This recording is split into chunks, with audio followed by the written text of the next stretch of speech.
मुंबईमध्ये सर्वत्र महानगरपालिकेच्या निवडणुकीची रणधुमाळी सुरू आहे। मुंबई महापालिकेवर कोणाचा झेंडा फडकणार याकडे सर्वांचं लक्ष आहे। याच पार्श्वभूमीवर आमचे रिपोर्टर भोलानाथ धडपडे यांनी थोड्याशा मिश्किल शैलीत मुंबईतील भांडूप येथील टेंभीपाडा परिसरातील मतदार राजासोबत बातचीत केली आहे।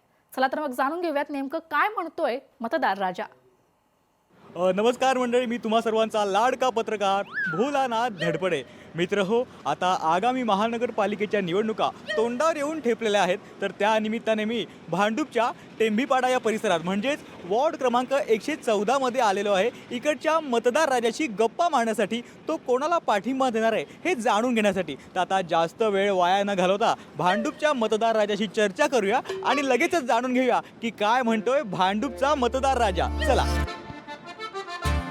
चिन्ह मिळालं तेवढं चिन्ह काय चिन्ह आहे? काय चिन्ह? माशा आले ना माशा।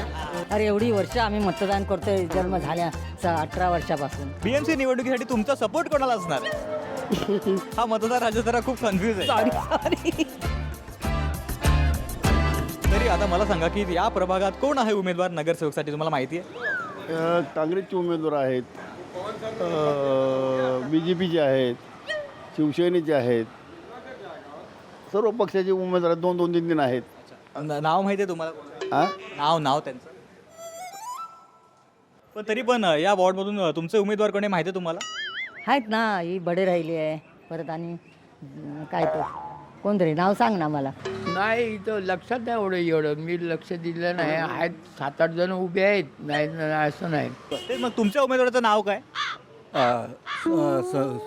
नाव काय? नाव विसरलो कोण आहे उमेदवार? ये राज साहेब आणि बाळासाहेब ते साहेब आलेत ना, दोघं भाऊ एकत्र आलेत। उद्धव साहेब उद्धव साहेब, आम्हाला खूप आनंद आहे। पण आजी या वॉर्डमधून उमेदवार कोण आहे नगरसेवकसाठी? ते मला नाही सांगता येणार, काय कळत। मग आजी मत कसं देणार तू? मी आपली शिवसेना आहे ना, हा रमेश कोरगावकर आहेत, बाळासाहेब ठाकरे आहेत, त्यांना आम्ही मत देणार। बाळासाहेब ठाकरेंना? यांना ना। मग उमेदवाराचं नाव नाही माहिती तुला, तू मतदान करणार तर आता? मतदान ते नाव नाही सांगता येऊ लागलं मला, आमच्या वार्डमध्ये आहे ना। हा आहे ना, हे संजय पाटील यांची कन्या राजुलताई पाटील उभे आहे, आणि अनिशाताई माचगावकर त्या अपक्ष म्हणून उभे आहे, आणि मग शिंदे गटाचे ते हे आहेत, सुजय दुरातची मिसेस ते आहेत। आता मला सांगा, बीएमसीच्या निवडणुकीत तुमचा पाठिंबा कोणाला, कोणाला सपोर्ट करणार? जे काम करतील त्यांना आम्ही सपोर्ट करणार, आम्ही कोणाचं नाव घेणार नाही। तुमचा कोणाला पाठिंबा असणार? सजल पाटील। राजोल म्हणायचं तुम्हाला? सॉरी कोण ताई, नाव काय? राजोल ताई ना। अच्छा, अर्थातच आता पहिल्यापासून आम्ही काँग्रेसच्या संजय दिना पाटील यांच्या कन्या जसे ते लोकसभेला निवडून आले त्यावेळेला त्यांनाच आम्ही वोटिंग केलं होतं। तर आता त्यांच्या पाठोपाठ आमचं नेहमी त्यांनाच असतं। नाही बघा, जिथे माणूस म्हणून ज्याची प्रतिमा चांगली आहे, स्वच्छ आहे, निरपेक्ष आहे, ज्याच्यावर कुठलेही म्हणजे डाग असे कोणावरतीच नाही आहेत, पण माणूस म्हणून जे प्रभावी व्यक्तिमत्व आहे, त्या व्यक्तिमत्वाला ज्याच्याकडनं भांडूपचा पुढे मागे चेहरा मोलटा पालटू शकेल, अशा व्यक्तिमत्वालाच मी मतदान करणार आहे। तर नाव काय, त्या उमेदवाराचं नाव हे जाणून घ्यायचं आहे। बघा, माझ्या मते तरी मी आता राजुलताईंनाच यासाठी निवडतो आहे। राजोल पाटील यांनाच पाठिंबा आहे आणि त्याच निवडून येतील एवढी माझी। राजोल पाटील ताईच आहे ना, आमचाही पाठिंबा राजोल ताई पाटील यांनाच असेल। मला सांगा, या बीएमसी निवडणुकीत तुमचा पाठिंबा कोणाला आहे? बडेताई का त्यांनाच का?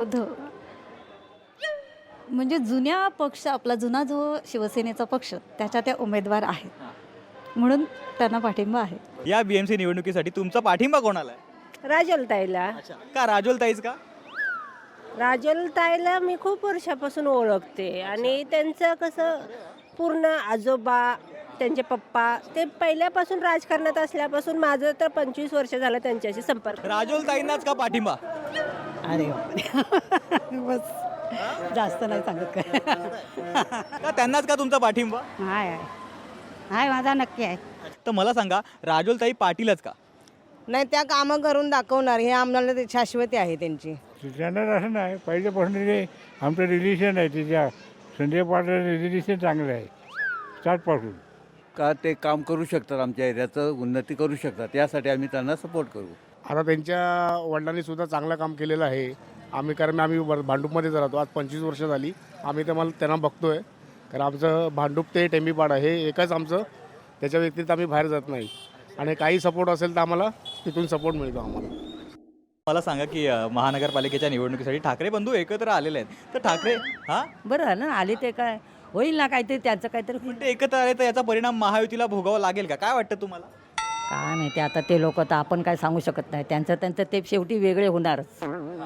असं होणार? राज ठाकरे वेगळं ही ठाकरे बंधूची युती टिकू नाही शकत असं तुम्हाला वाटतं? मत असं वाटते. का असं वाटतं? कारण पहिल्यापासून बघितलं ना, जेव्हा वेगळे झाले तेव्हापासूनच ते आता जरा एकटा आता लोकांसाठी एकत्र आलेत. आता काय सांगताय? हारले तरी चालते, भोगायला नाही लागणार त्यांना. का म्हणून हारले तर हारले न विलाय. अहो हारजीत कोणाची तरी असतेच ना पक्षाची. एवढे उभे राहतात त्यातला येणार एकच, पण हारजीत होणारच एक कोणाची नाही. आधी तर महायुती येईल, नाही तर हारतील असं काही नाही. ठाकरे बंधूंचा या युतीला महायुतीला म्हणजे भाजप किंवा शिंदे साहेब वगैरे यांना काय परिणाम भोगावा लागेल? काय वाटतं तुम्हाला एक मतदार म्हणून? दोन्ही भाऊ एकत्र आले खूपच छान होईल, महाराष्ट्राचा विजय होईल. मग महायुतीचं काय होणार? ते काही सांगू शकत नाही. भाजपचं काय होणार? भाजपचं ते दोघे भाऊ एका दाऱ्यामध्ये होणार. आता मला सांगा की BMCचा महापौर तुम्हाला मराठीच हवा की अमराठी पण चालेल? मराठी. बरं, आता मला सांगा एक मतदार म्हणून जेव्हा निवडणुका येतात तेव्हा मतदार राजाला राजा म्हटलं जातं, तर निवडणुकीनंतर या राजाचं काय होतं?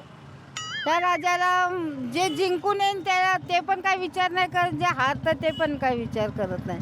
म्हणजे नक्की आता राजा बोलायचं का काय बोलायचं एवढं काय ज्ञान नाही आहे. एवढा अभ्यास काय येणार आहे, मला काय कळणार आहे? त्याच्यातलं माणसं आहेत, हाडाने आहे आम्ही. मशाल आता काय होतं म्हणजे तुम्हाला काय अपेक्षित उत्तर आहे? मतदार राजाला काय म्हणायचं की मतदार राजाचं काय होतं? राजाचा दर्जा निवडणुकीमध्ये असतो, पण निवडणुकीनंतर हा राजाचा दर्जा कायम राहतो का? काय वाटतं? तसं सांगणं जरा कठीणच आहे. काय होतं बघा, तुम्हीच बघा आता. आम्हाला काय माहिती आता काय होतं ते, आणि आम्ही काय सांगू शकतो? एवढं काय मला माहिती नाही. तुम्ही मतदार आहात ना, काय होतं मतदारांचं निवडणुकीनंतर? ते तर बरोबर आहे, पण सगळ्यांनी विचारलं पाहिजे. मी एकटं लढून काय फायदा ती. तर मंडळी, आज आपण भांडूपच्या प्रभाग क्रमांक 114 टेंभीपाडाच्या मतदार राजाच्या मनात नेमकं काय आहे हे जाणून घेतलं. यापुढेही माझी सफर अशीच सुरू राहणार आहे. तोपर्यंत तुम्ही कुठे जाऊ नका, पाहत राहा लोकशाही मराठी.